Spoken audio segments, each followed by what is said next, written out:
Bagaimana evaluasi dari Anda mengenai seluruh regulasi dan seluruh effort yang telah dikerahkan oleh pemerintah untuk meningkatkan industri manufaktur, mendiversifikasi ekspor dan lain-lainnya. So far apakah sudah memiliki progres yang baik dan bagaimana menurut Anda apa PR-PR yang harus dibenahi pemerintah ke depannya? Iya, kalau kita bicara regulasi, sebenarnya tadi sudah banyak, pembicaraan antara dunia swasta dengan pemerintah sendiri ya, jadi pelaku, kemudian, dari government sendiri ya, industri sendiri. Nah, itu sudah saling berkoordinasi apa sih yang dibutuhkan, regulasi-regulasi supaya kita dulu pernah ada yang Mbak, saya inget banget tuh Kemendak pernah punya program melipat tigakan ekspor, begitu. Nah, tapi saat ini sih pelan-pelan sih sebenarnya terwujud ya, cuma memang nggak bisa dalam semalam melipat gandakan ekspor tadi ya. Dan kemudian dari sisi pengendalian impor sendiri sebetulnya itu saya melihat sudah cukup baik, terbukti dari kinerja impor, kita tuh yang nggak terlalu membludak banget dan sejumlah impor itu kita sudah relatifly bisa disubstitusi oleh produk lokal. Jadi sebenarnya secara policy banyak ya tadi seperti Lantas, terus kemudian juga UUCK itu kan juga sebetulnya untuk meningkatkan investasi dan juga Ya, sekaligus investasi ini harapannya bisa ke arah peningkatan ekspor gitu. Nah, cuma saya yang masih melihat yang kurang ya Mbak di sini tuh implementasi di lapangan. Jadi kalau hmm, regulasinya sendiri itu sebetulnya relatifly sudah ada, cuman pas kita tuh selalu lemah di implementasi sih. Jadi dalam implementasinya itu kadang kita kurang sigap, kurang bisa cepat untuk memanfaatkan misalkan ada misalkan, kan kita punya FTA ya Mbak, Free Trade Area, perjanjian perdagangan bebas itu loh. Nah, kadang-kadang ini masih banyak yang belum tersosialisasikan di lapangan bahwa kita bisa memanfaatkan itu, karena dengan memanfaatkan fasilitas-fasilitas yang ada, itu kita lebih bisa mendorong ekspor kita ke negara-negara di mana kita yang sudah punya perjanjian perdagangan itu. Nah, itu jarang dimanfaatkan, belum semua tahu gitu. Jadi lebih ke kayak bagaimana implementasinya sih. Kalau kerangka regulasinya itu sudah ada, cuman lemah di implementasi, itu satu. oke. Kemudian yang kedua, saya melihat yang kurang juga di ketenagakerjaan sih, Mbak. Jadi walau bagaimanapun ini kan kita butuh SDM.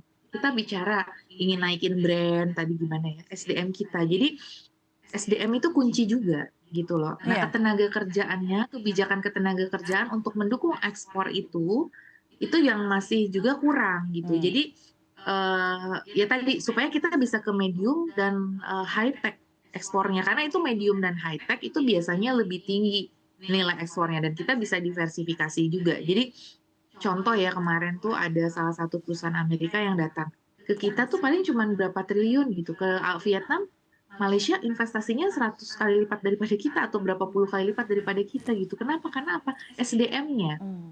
Jadi kuncinya tuh belum sinkron antara jadi kebijakan perdagangan internasional jalan sendiri, kebijakan SDM jalan sendiri kayak gitu loh. Ya, Padahal ini ya. kan mesti menjadi satu ekosistem. Jadi nanti ini juga sekalian ya pesan untuk pemerintahan baru, sebenarnya tuh lebih ke harmonisasinya, orkestrasinya gitu. Hmm. Untuk punya KPI bersama. Kita tuh yang lemah KPI masing-masing.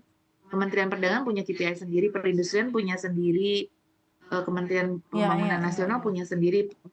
Nah, itu yang sebetulnya udah ada Menko ya, tapi ego sektornya dikurangi dan Oke. kemudian lebih sinkron lagi. Jadi memang Seperti itu. catatan Anda adalah pada implementasi dari kebijakan ini dan mana action plan-nya ya, Bu, ya, dalam hal ini. Bu, saya masih ingin tanya deh, Bu, evaluasi Iya, dan ya. terutama kebijakan SDM.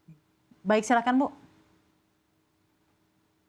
Enggak, tadi hanya ingin menambahkan bahwa yang masih lemah juga kebijakan ketenagakerjaannya. Jadi belum Oke, terintegrasi dengan kebijakan untuk ekspor dan investasi gitu. Jadi oke. masih tenaga kerja sendiri aja secara administratif, tapi ya menurut pandangan saya itu sudah ada koordinasi, tapi perlu diperkuat lagi Oke, gitu. baik. Terima kasih banyak, Bu.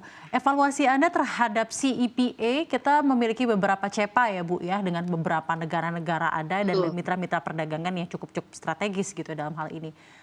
Kanada SIPA, Korea SIPA, ada beberapa juga yang lain-lainnya juga sepertinya juga sudah terjadi pertemuan diplomatis yang baik dan juga terjadi juga beberapa goal dari trade dan foreign direct investment yang terjadi. Evaluasi Anda terhadap CEPA-CEPA ini seperti apa, Bu? Ya, ini jangan lupa ya, negara-negara CEPA itu beda sama ASEAN yang standarnya nggak terlalu tinggi ya. Kalau ASEAN Hmm. mungkin kita masih bisa achieve gitu standar-standar mereka. Nah, kalau kayak Kanada, Australia, New Zealand itu biasanya mereka punya standar yang tinggi, terutama di pemenuhan standarisasi produk. Kita tahu ya, misalkan mereka bahwa produk harus ramah lingkungan, harus punya eco-labeling, apalagi di era sekarang yang ya EUDR misalkan kan yang deforestation regulation itu apa bahwa ini harus tidak boleh produk-produk kita itu menggunduli hutan atau tidak boleh produk yang mengandung carbon emission. Nah, mereka tuh standarnya tinggi sekali. Jadi itu salah satu kendala kita sih, memenuhi standar-standar mereka. Jadi kan kita masih tadi lebih ke kuantitas ya, ke kuantitas produknya, belum ke quality, apalagi dengan faktor eco-labeling atau sertifikasi lingkungan. Jadi memang ya kita harus sudah mulai belajar lah. Kita nggak mungkin kan akan terus begini juga. Jadi kita harus, ya misalkan sawit, kita harus menerapkan good agricultural practice, menunjukkan bahwa kita memang tidak merusak hutan, malah kita malah membantu untuk carbon emission, misalkan kayak gitu. Terus udah gitu dari sisi pelaksanaan SOP-SOP-nya itu sudah dicapai. Kita jadi memang harus main di situ sekarang, harus memenuhi sertifikasi-sertifikasi itu supaya tadi kerjasama ini bisa kita manfaatkan karena sebetulnya potensi mereka baik. Dan tadi kurangnya sosialisasi ya, kita harus lebih sering gathering, ada forum-forum gitu antara pengusaha dan dunia industri dan dengan kementerian terkait untuk tadi mensosialisasikan potensi-potensi dari ini. Dan juga yang ketiga Mbak, jangan lupa diplomasinya. Kita Hmm. juga lemah di diplomasi kan. Gitu, diplomasi terkait perdagangan internasional ini. Jadi atase-atase kita harus diperkuat, Ya. promosi-promosi perdagangan. Memanfaatkan juga ini Mbak diaspora-diaspora sebagai market intelligence dan untuk yang mereka tuh sebagai mempromosikan produk kita di luar negeri. Kita kan sudah banyak sekali sekarang diaspora. Jadi Ya. melalui beasiswa LPDP mungkin mereka bisa menjadi agent of change kita gitu loh, agent of produk mungkin ya bisa sekalian. Jadi bukan cuma mereka sekolah, tapi juga kalau bisa mereka disematkan dengan penugasan ya untuk itu Sebagai sebagai ambassador of ambasador. Indonesia gitu ya, ambassadors of Iya, Indonesia mengenalkan betul. culture Indonesia, produk Indonesia, services dari Indonesia dan lain-lain gitu ya Bu ya. Bu, saya Betul. ingin tahu juga 48 bulan surplus perdagangan itu capaian yang luar biasa, tapi sampai kapan Anda mengakar atau mengevaluasi ini akan terjadi surplus neraca perdagangan kita? Apakah going forward sampai setahun lagi ini masih akan terus tercapai capaian ini? Iya.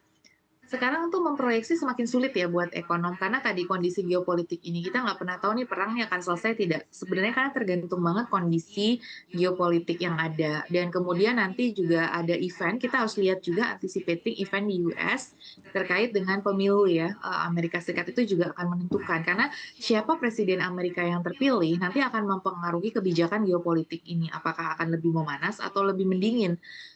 Terus kemudian juga ke lingkungan seperti apa gitu, itu juga sangat akan mempengaruhi profil dari harga komoditas dan kemudian demand dari produk-produk, kita ya dan kemudian rebound-nya sejumlah negara. Tapi kita berharap sih ini masih bisa kita pertahankan selama satu, China sebagai mitra dagang utama kita, dia prospek ekonominya membaik di 2025, dia bisa handle with dengan property crisis yang selama ini juga yang agak menghambat pertumbuhan ekonomi China kan belakangan tuh property crisis. Nah, kita berharap itu sudah ada resolusi dan pelan-pelan bisa diselesaikan oleh China. Itu seharusnya kalau China oke, kita juga ekspornya relatif bisa bertahan, seperti itu. Terus kemudian yang kedua, dari sisi US, presiden terpilih nanti kita bisa menjalin hubungan baik dengan presiden terpilihnya yang akan datang dan harapannya sih geopolitiknya nggak terlalu memanas ya, tapi kita nggak tahu nih calon-calonnya siapa harus kita ada analisis politiknya tentunya ya terkait dengan siapa nanti presiden US ke depan. Harapannya juga ya harapan kita, ekspektasi kita itu juga US juga ekonominya masih oke, Ya, sehingga ya kita masih bisa mempertahankan. Apalagi kalau hilirisasi ini memang sudah berjalan, EV yang kita gadang-gadang tuh bisa kita ekspor juga, betul ya. ya itu hilirisasinya tuh berjalan ya kita harusnya bisa masih bertahan gitu meskipun mungkin bisa agak sedikit di tahun depan mungkin kalau perangnya masih terjadi ya nipisnya karena juga masih ada uncertainty di harga komoditas tapi kita berharap ekspor produk manufaktur yang dari hilirisasi itu sudah menghasilkan sehingga di tahun depan kita ekspor produk manufakturnya bisa mengalami peningkatan seperti